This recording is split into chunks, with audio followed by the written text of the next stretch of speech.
Hello everybody and welcome. In this video I'm going to show you how to perform soft reset for your speaker LENOVO L01. To perform a hard reset, firstly make sure that your speaker is turned on, and now we should turn off it.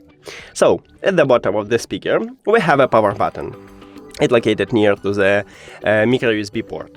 You need to press and hold it to turn off your speaker. Power off.